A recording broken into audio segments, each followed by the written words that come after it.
जय गुरुजी। अथ श्री शिवमहापुराणे चतुर्थी कोटि रुद्र संहिता अथाष्टाविंशोऽध्यायः। देव उवाच। देवदेव महादेव कथितं कालवच्चनं शब्दब्रह्मस्वरूपं च योगलक्षणमुत्तमं कथितं ते समासेन छायिकं ज्ञानमुत्तमं विस्तरेण समाख्याहि योगी नाम हितकाम्यया। शङ्कर उवाच। शृणु देवी प्रवक्ष्यामि छायापुरुषलक्षणं यज्जात्वा पुरुषः सम्यक् सर्वपापैः प्रमुच्यते। सूर्यं हि पृष्ठतः कृत्वा सोमं वावरवर्णिनि शुक्लाम्बरधरस्रग्वि गन्धधूपादिवासित संस्मरेन्मे महामन्त्रं सर्वकामफलप्रदं नयात्मकं पिण्डभूतं स्वां छायां सन्निरीक्षयेत्। दृष्ट्वा तां पुनराकाशे श्वेतवर्णस्वरूपिणीं स पश्यत्येकभावस्तु शिवं परमकारणं ब्रह्मप्राप्तिर्भवेत्तस्य कालविद्विरितीरितं ब्रह्महत्यादिके पापे मुच्यते नात्र संशय। शिरोहीनं यदा पश्येच्छ वीर्मा सैर्भवेत्यतक्षय समस्तं वामयं तस्य योगिनस्तु यथा तथा। शुक्ले धर्मबीजानि यत्कृष्णे पापं विनिर्दिशेत् रक्ते बन्धे विजानीयात् पीते विद्विषमादिशेत्।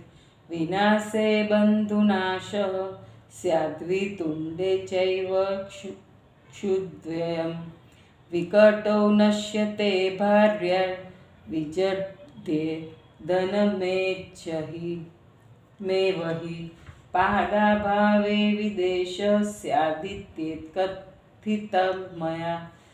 तद्विचार्यं प्रयत्नेन पुरुषेण महेश्वरी साव्यक्तं पुरुषं दृष्ट्वा सन्निवेश्यात्मनात्मनि जपेन्नवात्मकं मन्त्रं हृदयं मे महेश्वरी। वत्सरे विगते मन्त्री तन्नास्ति यन्न साधयेत् अणिमादिगुणानष्टो खेचरत्वं प्रपद्यते।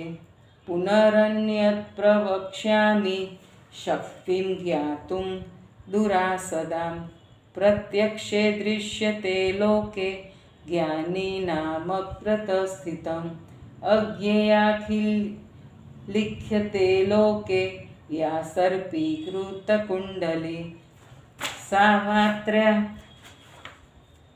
सा मात्रा या न संस्थापि दृश्यते न च पठ्यते। ब्रह्माण्डमूर्धिङ्गाया च स्तुता वेदैस्तु नित्यशः जननी सर्वविद्यानां गुप्तविद्येति गीयते। खेचरा सा विनिदृष्टा सर्वप्राणिषु संस्थिता दृश्यादृश्याचला नित्या व्यक्ताव्यक्ता सनातनी अवर्णावर्णसंयुक्ता प्रोच्यते बिन्दुमालिनी। तां पश्यन् सर्वदा योगी कृतकृत्यो विजायते। सर्वतीर्थकुतस्नानाद्वै दानस्य यत्फलं सर्वयज्ञफलं यच्च मालिन्यादर्शनात् तदा प्राप्नोत्यत्र न सन्देहः सत्यं वै कथितं मया।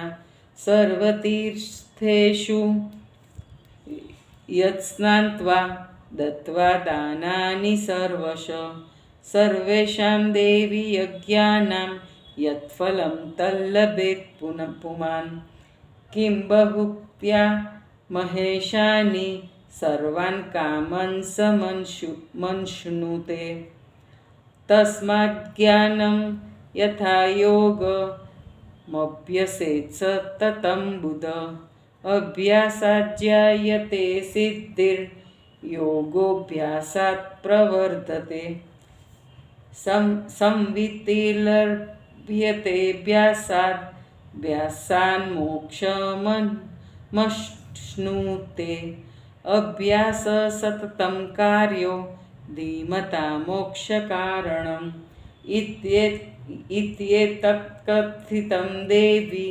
भुक्तिमुक्तिफलप्रदं किमन्यत् पृच्छ्यते तत्त्वं वद सत्यं विविमिते।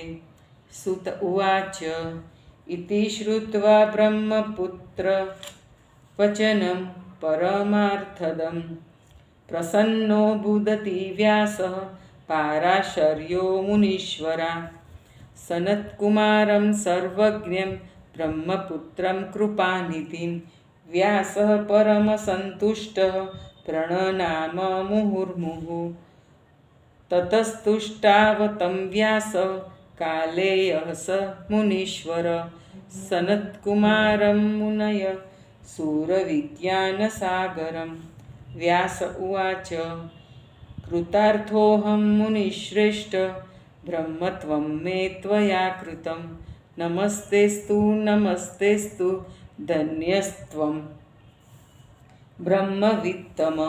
सुत उवाच इति स्तुत्वा स कालेयो ब्रह्मपुत्रं महामुनिं तूष्णीं बभूव सुप्रीत परमानन्दनिर्भर ब्रह्मपुत्रस्तमामन्त्र्य पूजितस्तेन शौनक ययो स्वधाम सुप्रीतो व्यासोऽपि प्रीतमानस इति मे वर्णितो विप्रा सुखदः परमार्थयुक् सनत्कुमारकालेय संवादो ज्ञानवर्धन। इति श्री शिवमहापुराणे पंचमामुमा संहितायां छायापुरुषवर्णनं नामाष्टविंशोऽध्यायः। हिंदी अनुवाद।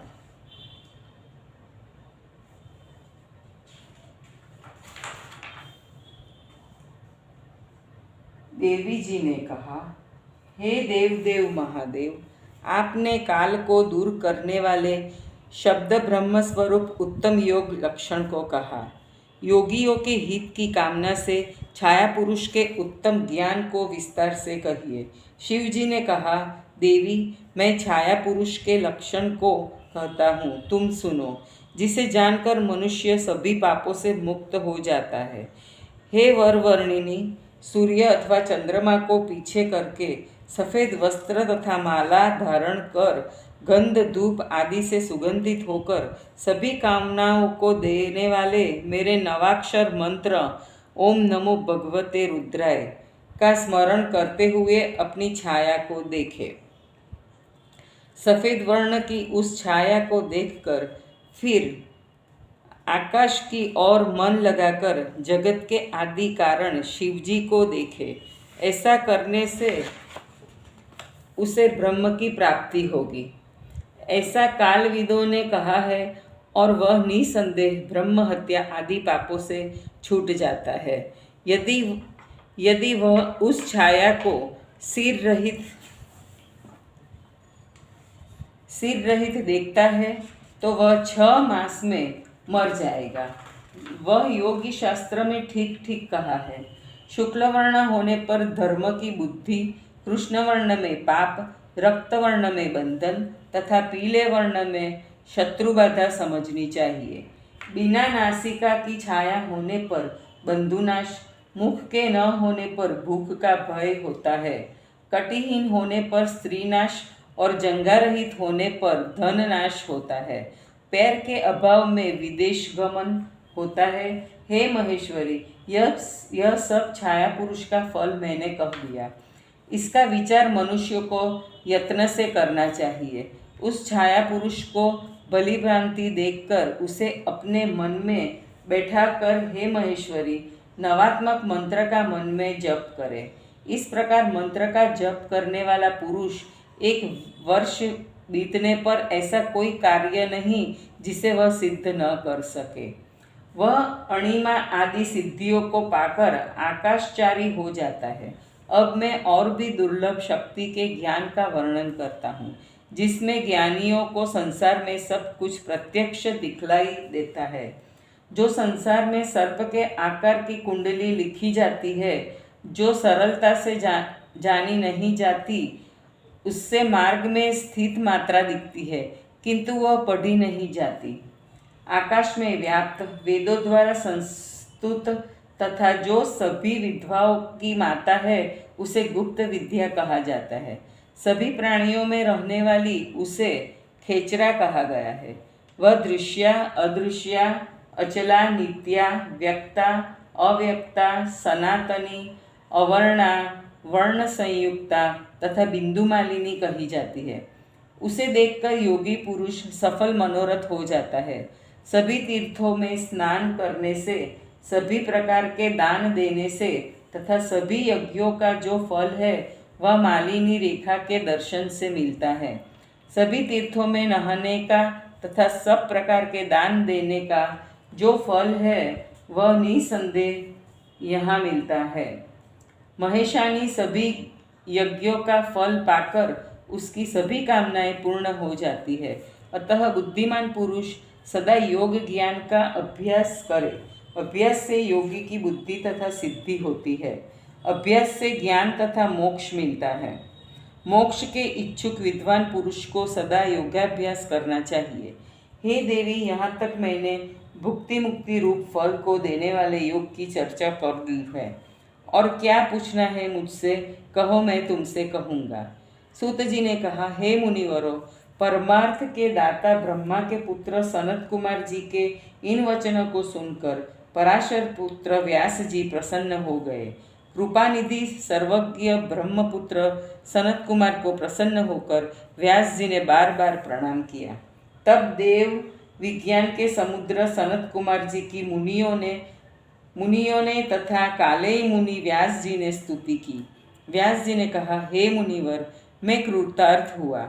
आपने मुझे ब्रह्मत्व प्राप्त करा दिया। आपको बार बार नमस्कार है। आप धन्य हैं। सूत जी ने कहा, इस प्रकार व्यास जी महामुनि ब्रह्मपुत्र की स्तुति करके प्रसन्न एवं आनंदमग्न होकर चुप हो गए। हे शौनक, ब्रह्मपुत्र सनत कुमार जी ने व्यास जी को आमंत्रित कर उनकी पूजा की। उसके बाद वे दोनों अपने अपने धाम को चले गए।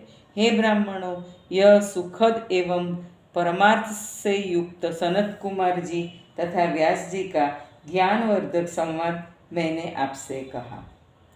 जय गुरु जी।